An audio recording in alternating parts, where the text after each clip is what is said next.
एक और नई वीडियो के साथ स्वागत है। आज पेड़ों की दास्तां, पेड़ों का दुख, पेड़ों का दर्द।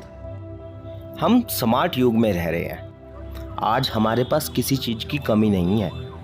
हमारा शहर बदलता जा रहा है, लेकिन ज़रा आप इन पेड़ों का भी सोचिए जो आपको ज़िंदगी देते हैं, फल देते हैं, छाए भी देते हैं। आपकी ज़िंदगी बदल रहे हैं, लेकिन आप क्या कर रहे हैं इनके लिए? कुछ भी नहीं। इन पेड़ों की ज़िंदगी पल पल कम होती जा रही है। ये घुट रहे हैं, मर रहे हैं, तड़प रहे हैं, दर्द के मारे चिल्ला भी रहे हैं, लेकिन हमें इनकी आवाज़ सुनाई नहीं दे रही, क्योंकि इंसान अपने आप में मस्त है, अपनी आधुनिकता वाली ज़िंदगी में मस्त है। इंसान को और क्या चाहिए? एक मोबाइल, एक लैपटॉप, एक गाड़ी और थोड़ा पैसा और ऐश ही ऐश। आजकल का दौर फेसबुक, ट्विटर, यूट्यूब का दौर है और इंसान बस उसी में व्यस्त रहना चाहता है। इन पेड़ों के बारे में कोई सोच भी नहीं रहा। ये पेड़ हमें ज़िंदगी देते हैं, लेकिन आज ये इनके हालात कुछ ऐसे हैं। ये पल पल तड़प तड़प के दर्द के मारे चिल्ला रहे हैं, मर रहे हैं, लेकिन हमारा इस ओर कोई ध्यान नहीं है। अगर ज़रा सोचिए, इंसान के शरीर में कई सुइयाँ लगा दी जाए और उसको सालों साल उन सुइयों में जकड़ा जाए, वो क्या कहेगा? वो यही कहेगा, भगवान मुझे माफ़ कर दे, या तो मुझे उठा ले, या इस दर्द को ठीक कर दे। लेकिन ये पेड़ किन से कहें? करनाल के कुछ लोग जिन्होंने एक मुहिम शुरू की है। दिनेश बख्शी साहब ने एक मुहिम शुरुआत की अपनी सामाजिक संस्था के साथ मिलके। करनाल की कई सामाजिक संस्था, कई सामाजिक लोग ऐसे हैं जिन्होंने इस मुहिम में उनका साथ दिया। ये लोग उन ट्री गार्डों को रिमूव कर रहे हैं, पेड़ों पे लगे जिन्हें इंसान ने लगाया था, सरकारों ने लगाया था, प्रशासन ने लगाया था कि उनकी देख रेख सही हो सके। लेकिन सालों साल तक आज वो उन पेड़ों को खोखला कर रहे हैं। उन पेड़ों की जड़ों में घुस चुकी सुइयाँ उन्हें दर्द दे रही है, तकलीफ़ दे रही है, उनकी ज़िंदगी ख़त्म कर रही है। हम तो लगाकर उन्हें भूल चुके हैं, लेकिन ये लोग मदद कर रहे हैं उसे बाहर निकालने की। लेकिन तकलीफ़ कितनी होती है ज़रा आप भी देखिए। इंसान की क्रूरता किस तरह बढ़ गई है, इंसान अपने आप में किस तरह मस्त है, और ये पेड़ किस तरह दर्द में चिल्ला रहे हैं। नमस्कार साथियों, हम सब नीफा से। मैं दिनेश बख्शी और फाउंडर चेयरमैन लक्ष्य जैन सोसाइटी। इस मुहिम जो है हमने 1 जुलाई 2021 से शुरू करी थी और तब से अभी तक का हम 525 के करीब पेड़ जो है इसे आज़ाद करा चुके हैं। तो ये ट्री गार्ड है, ये बचपन में जब पौधा छोटा होता है तो उसकी गार्ड के लिए लगाए जाते हैं, लेकिन सरकार उसके बाद फिर ये लगा के भूल जाती है।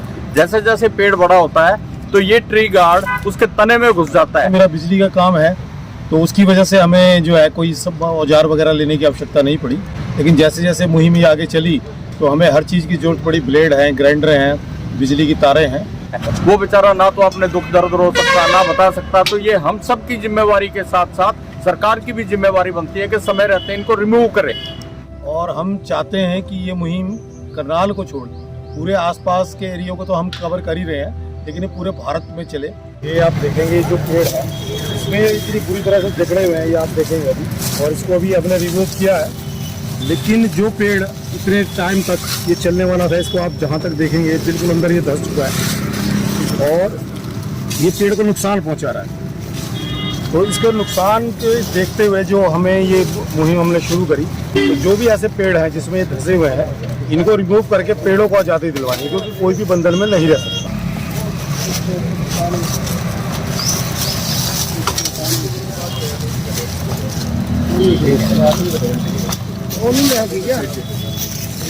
क्या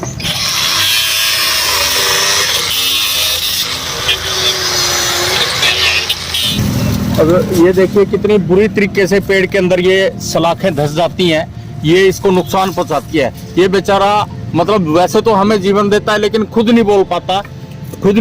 तो हम सब का फर्ज बनता है कि इन सब ट्री गार्ड्स को निकाले। अब ये देखिए निकालने की स्थिति में नहीं है। यदि इनको निकालेंगे तो इसको नुकसान पहुंचेगा। तो जहाँ तक हो सकता है हम ये ट्री गार्ड रिमूव कर देते हैं यहाँ से, और पेड़ को कहीं ना कहीं उसको हवा, पानी और खुराक पूरी मिल जाती है।